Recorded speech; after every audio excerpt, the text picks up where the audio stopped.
ఈ మధ్య మళ్ళా ఇంటూరి రవికిరణ్ వాడు పెట్టిన పోస్టులు చూస్తే నిజంగా సభ్య సమాజంలో ఇలాంటి ఇడియట్స్ ఉండడానికి అవసరమా అనిపించేటట్టుగా ఉంటాయి. అటువంటి వాడు ఆ బోరుగడ్డ అనిల్, ఎలాంటి వాళ్ళకి వీళ్ళు సపోర్ట్ చేస్తున్నారో ఒక్కసారి ఆలోచించండి. ఆ బోరుగడ్డ అనిల్ వీడియోని కొంచెం అవగాహన కలిగిన 5వ తరగతి పిల్లకు 6వ తరగతి పిల్లకు చూపించండి. వాడు మాట్లాడిన మాట కరెక్ట్ అని చెప్తే చెప్పండి, ఒక్కళ్ళతో చెప్పించండి. అలాంటోని వీళ్ళకి వెనకేసుకు రావటం, వీళ్ళు వెనకాతలేమో వీళ్ళేమో ఎన్హెచ్ఆర్సీకి పరిగెట్టడం, మళ్ళీ తిరిగి ఇక్కడ మాకు ఎలా జరిగిపోతుంది అలా జరిగిపోతుందని గొగ్గోలు పెడతా ఉంటే ఈరోజు కోర్టు కూడా ముట్టింది. కోర్టు కూడా క్లియర్గానింది. ఎస్, ఆ రోజు వాళ్ళు కూడా బాధితులే, కోర్టులో ఉన్న సంబంధించిన వ్యక్తులు కూడా వాళ్ళు బాధితులే. జడ్జిని కుటుంబ సభ్యుల్ని కూడా నోటుకొచ్చినట్టు మాట్లాడిన సందర్భాన్ని కూడా వాళ్ళు కూడా గుర్తు చేసుకున్నారు. ఇలాంటి ఈడియట్స్ గురించి ఇంతలా మాట్లాడడం ఒక ఎత్తు, వీళ్ళు మళ్ళా బయటకు వచ్చి ఆడపిల్లలకు అన్యాయం జరిగిపోతుంది, లా అండ్ ఆర్డర్ ఇబ్బంది పడిపోతున్నాము, ఆడపిల్లల విషయంలో ఎలా జరిగిపోతుంది అలా జరిగిపోతుందని శవాల దగ్గర గద్దల్లాగా ఎక్కడైనా ఏదైనా జరిగితే పాపం అది ఎందుకు జరిగింది ఎలా జరిగిందని తెలుసుకోకుండా అడిగలు కూర్చుంటున్నారు. రీసెంట్గా తిరుపతిలోని ఒక సంఘటన జరిగింది. ఒక 8వ తరగతి చదువుతున్న ఆడపిల్ల మీద అత్యాచార యత్నం జరిగిందని బయటకు ఏదో ఒక రకంగా ఒకటి వచ్చింది, అంతేనండి, వెళ్ళిపోయారు. అసలు ఏం జరిగింది, అమ్మాయి నిజంగా జరిగిందా, ఏం జరిగింది అన్నది ఏమీ లేదు. చక్కగా వెళ్ళిపోయి Chevireddy Bhaskar Reddy and co batch వెళ్ళింది. వెళ్ళి ఏం చేశారు, అక్కడ ఏమీ జరగలేదన్న సంగతి తెలిసి గగ్గోలు పెట్టారు. దానికి ట్విట్టర్లో ఎక్స్లోని కొంతమంది పోస్టులు, జగన్మోహన్ రెడ్డి గారు బయటకు వచ్చి మాట్లాడాలు, ఇంకొక మాజీ మంత్రి ఆవిడొచ్చి మాట్లాడాలు, ఇవన్నీ మాట్లాడడం జరిగింది. ఆఖరికి ఏంటి, మేము బయట పెట్టాలంటే అమ్మాయి చిన్నపిల్ల 18 years లోపు, అక్కడ ఏమీ జరగలేదని డాక్టర్స్ కూడా సర్టిఫై చేశారు. ఆ సర్టిఫికేట్ మేము బయట పెట్టాలంటే 5 నిమిషాల పని, కానీ మేము బయట పెట్టాము. ఎందుకు అంటే ఆ అమ్మాయి చిన్నపిల్ల, పోక్సో చట్టం ప్రకారం అలాంటి బయట పెట్టకూడదు కాబట్టి యాజ్ పర్ లా మేము పెట్టట్లే. బట్ ఎవరైతే ఈ సబ్జెక్ట్ని ఎవరైతే న్యూస్లోని చాలా స్ప్రెడ్ చేశారో వాళ్ళందరి మీద కూడా కేసులు ఫైల్ చేస్తాం. ఈరోజు పొంగనూరు ఇష్యూ నడిచింది. ఆ రోజు చిన్నపిల్లని ఎవరు అత్యాచారం చేయలేదు, చంపడం అయితే వాస్తవం, 48 గంటల్లో పట్టుకున్నాం.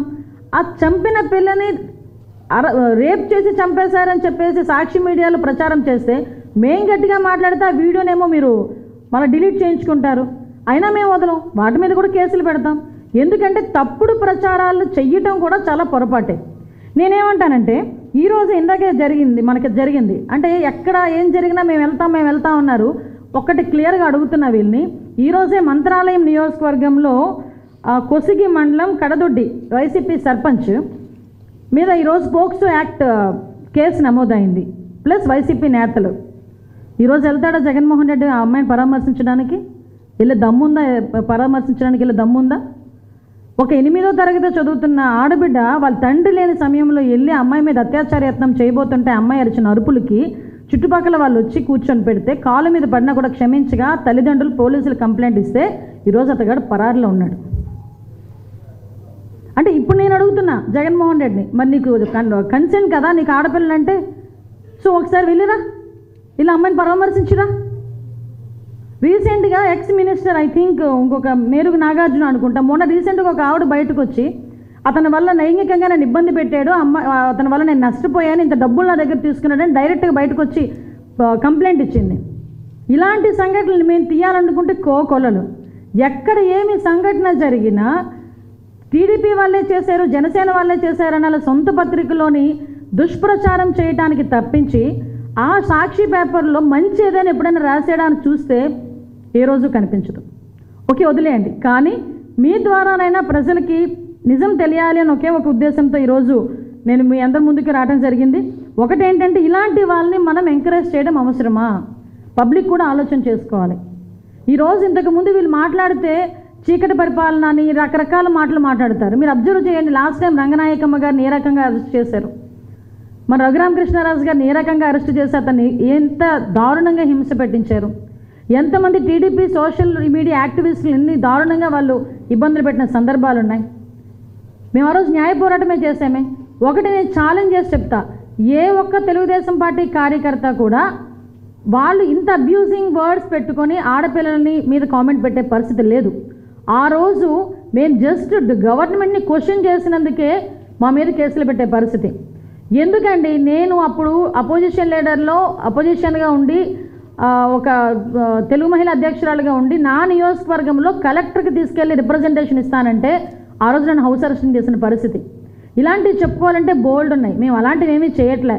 నువ్వు బయటకు వెళ్తానంటే Z+ సెక్యూరిటీ ఇస్తున్నావు, నువ్వు బయటకు వెళ్తానంటే పర్మిషన్స్ ఇస్తున్నావు, ఇలాంటి ఎదవలందరినీ కలుసుకోవడానికి జైలుకి వెళ్తానంటే అక్కడికి కూడా పర్మిషన్లు ఇస్తున్నావు. ఇంకేంటి చీకటి రాజ్యాంగం?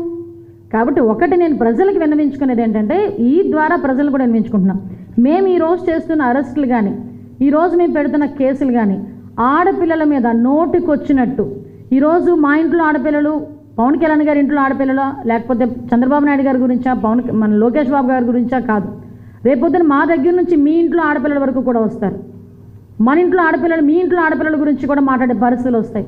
ఇలాంటి వాళ్ళని కట్టుదిట్టం చేయాలి, దీనికి ఒక స్పెషల్ యాక్ట్ తీసుకురావాలి అని ఒకే ఒక ఉద్దేశంతో ఈరోజు చంద్రబాబు నాయుడు గారు చేస్తున్న ఈ పనిని మీరందరూ కూడా స్వాగతించాల్సిందిగా, మీరందరూ కూడా సపోర్ట్ చేయాల్సిందిగా ప్రజలందరికీ విన్నవించుకుంటూ సెలవు తీసుకుంటాం. అంటే మీ వరకు వచ్చిందో లేదో తెలియదు, మాకు అసెంబ్లీకి కూడా కోరం లేదంట. ఆ 11 మంది కూడా సహకరించట్లేదట ఆయనకి. కాబట్టి ప్రెస్ మీట్ పెట్టారట. మాకు తెలిసిన ఇన్ఫర్మేషన్ స్వామి, అంతే. నేనేమంటానంటే, ఈరోజు బడ్జెట్ మీద దగ్గర 20 మందికి అవకాశాలు ఇచ్చారు స్పీకర్ గారు. 20 మందికి మాట్లాడారు. నిజంగా ఆయన ఎమ్మెల్యే కదా, ఆయనకు హక్కు ఉంది కదా. ఈరోజు మీరు వెళ్ళగలరు అసెంబ్లీ లోపలికండి, ఆ కాంపౌండ్ వరకే కదా. మీరందరూ ఎవరైనా రావాలనుకున్నా ఎమ్మెల్యేలుగా ఉన్న మేమే కదా అందులోకి లోపలికి వెళ్ళగలం. నేను చాలా సందర్భాల్లో చెప్పాను, సుమారుగా 5 కోట్ల మంది ప్రజల్లో 175 మందికి మాత్రమే అవకాశం ఇస్తాడు దేవుడు 5 సంవత్సరాలకు ఒకసారి. దానికి నీకు అవకాశం ఉండి రండి, అసెంబ్లీకి రండి, కూర్చొని మీకు ఏ సబ్జెక్ట్ మీద మాట్లాడాలనుకుంటే మాట్లాడండి. ఈరోజు 20 మంది సభ్యులకి ఇచ్చాము, మీరు ఒకరు మాకు ఎక్కువైపోతారా? లేదా మీ 11 మంది మాకు ఎక్కువైపోతారా? రేపు ఇంకొక 40 మంది 50 మంది మాట్లాడతారు, మాట్లాడండి వచ్చి. అంతే తప్పించి ఇంట్లో కూర్చొని విమర్శలు చేస్తాం, ఇంట్లో కూర్చొని వీడియోలు వేసుకుంటామంటే ఎలా అవుతుంది? నువ్వేమైనా అడగాలనుకుంటే రండి, అసెంబ్లీకి రండి, కూర్చోండి, మాట్లాడండి, సమాధానం అడగండి, చెప్తాం మేము. ఏ కోణంలో ఇస్తారో ఒకసారి మీరే ఆలోచన చెప్పండి. ఏ కోణంలో ఇస్తారు? ఇదే పెద్ద మనిషి లాస్ట్ ముఖ్యమంత్రిగా ఉండేటప్పుడు చంద్రబాబు నాయుడు గారిని బెదిరించారు. నువ్వు 23 మంది ఉన్నారు, అటు నుంచి ఒక 5గురిని ఇటు లాగానంటే నీకు ప్రతిపక్ష హోదా కూడా ఉండదు అని. ఆ రోజు ఏ టైప్లో మాట్లాడాడు ఆయన? ఏ లెక్కల ప్రకారం మాట్లాడాడు ఆయన? దానికి సమాధానం చెప్పమనండి, అప్పుడు దీని గురించి మాట్లాడతాం.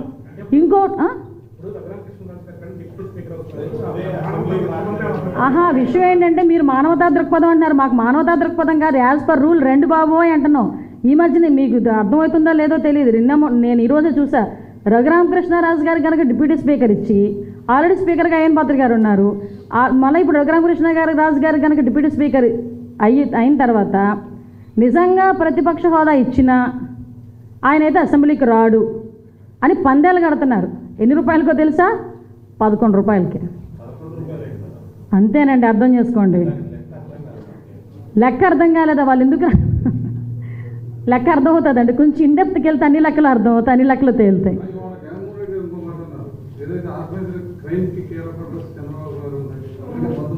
దీన్నే అంటారనమాట, దొంగోడు పరిగెడుతూ దొంగ అంటుంటాడట.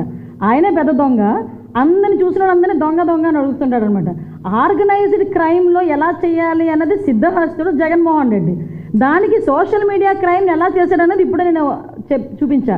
వివేకానంద రెడ్డి గారి హత్య దగ్గర నుంచి మొదలు పెట్టుకుంటే ఆర్గనైజ్డ్ క్రైమ్ అనేది ఎలా ఉంటుందో మేము చెప్పక్కర్లే, ప్రజలు చెప్తారు. చెప్పారు కాబట్టే 11 సీట్లకి ఈరోజు పరిమితం జరిగింది.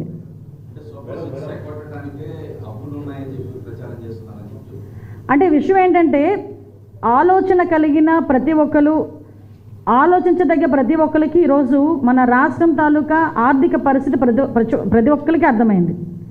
నిన్న చాలా మంచి మీటింగ్ జరిగింది, బడ్జెట్ మీద చాలా మంచి మీటింగ్ జరిగింది. ఒక ట్రైనింగ్ ఇచ్చారు, బడ్జెట్ ఎలా ఉంటుంది ఇలా ఉంటుందని. అలాంటి వాటికి వాళ్ళ ఎమ్మెల్యేలను కూడా పంపించడమో ఈయన రావడమో చేస్తే కనీసం బడ్జెట్ అంటే ఎలా ఉంటుంది, బడ్జెట్ని ఎలా పెట్టాలి, ఎలాగ సంపదను సృష్టించాలి, ఎలా సంక్షేమ కార్యక్రమాలు ఇవ్వాలన్న సంగతి తెలుస్తుంది.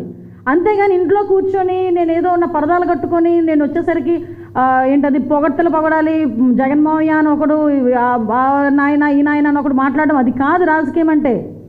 నేనేమంటానంటే, సూపర్ 6 మా బాధ్యత, సూపర్ 6 అన్నది మా బాధ్యత. మేము ఇంకా వచ్చి 150 రోజులైంది, మేము ఒకటి చేస్తున్నాం. మేము చెప్పినట్టుగానే 3,000 రూపాయలు 4,000 రూపాయలు పెన్షన్ ఇచ్చాం, ల్యాండ్ టైటిలింగ్ యాక్ట్ రద్దు చేసాం, మెగా డిఎస్సి ఇచ్చాం. మీరు నమ్ముతారా 150 రోజులకి 150 స్కీములకు సంబంధించి మేము చెప్తాం మేమేం చేసామన్నది. ఆ దమ్ము మా దగ్గర ఉంది. రమ్మనండి, వస్తే చెప్తాం. అంతే తప్పించి మేము ఏదో డైవర్షన్ పాలిటిక్స్ గురించి మాట్లాడుతున్నామంటే అసలు డైవర్ట్ అవుతున్నాడు ఆయన. డైవర్ట్ అయిపోతున్న వ్యక్తి అతను. ఎప్పుడు డైవర్షన్ పాలిటిక్స్లోనే ఉంటాడు, అది వేరే విషయం. బట్ విషయం ఏంటంటే ఇప్పటికీ కూడా బడ్జెట్ మీద అక్కడెక్కడో కూర్చొని ఇంట్లో కూర్చొని మాట్లాడి స్లైడ్లు వేసుకోవడం ఎందుకు? రావా ఇక్కడికి, ఎమ్మెల్యే కదా, రండి వచ్చి కూర్చొని ఇక్కడ మాట్లాడుకుందాం.